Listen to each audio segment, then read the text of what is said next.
So when you're a redneck on the internet talking about real redneck shit, inevitably this comment ends up coming up.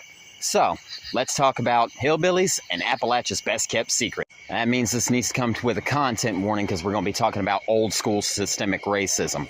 All of the really fucked up shit that they did back in the day, they did them out in our woods too. Also, there's a lot of history here, and it's not going to fit in a 3-minute video. So this is going to be an oversimplification of what happened, and there might even be a part 2. So the first people to be called hillbillies was a whole bunch of mixed communities that lived in the Appalachians. They were the result of Scots-Irish immigrants, freed black people, and indigenous folks all mixing together and coexisting.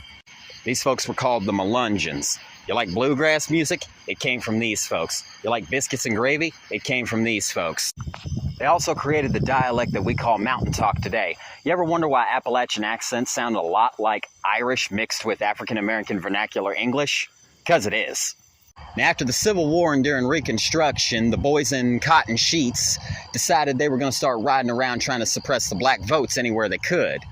Well, these people realized the kind of threat these guys posed, so they began setting up impromptu community defense crews. Picture that, huh? Whole bunch of mixed kids out in these hills with their folding chairs and twisted tees just waiting for these motherfuckers to fuck around so they can find out.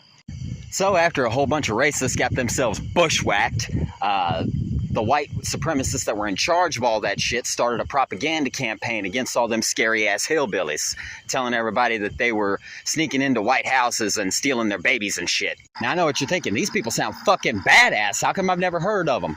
Well, 2 things happened right around the same time. The northern industrialists found out there's coal in them there hills, and they came down and started buying up a lot of these folks' properties for pennies on the dollar, most of which didn't know that they had black gold sitting under their feet. And so these folks ended up scattering across the countryside. That makes it hard to trace back who these folks are. Doubly so when you factor in this piece of shit. If you're from Virginia, you already know this guy's name. You ever heard of the 1-drop rule? It was this motherfucker. Thousands of people were sterilized, had their babies taken away from them, and had their genealogies erased because this motherfucker was scared of mixed kids.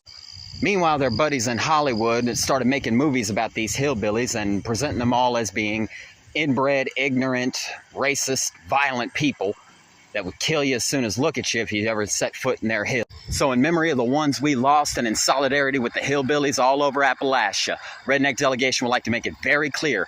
If you're still one of the folks that made it to 2023 thinking there is such a thing as the white race, stay the fuck out of our woods and stay the fuck out of our hills.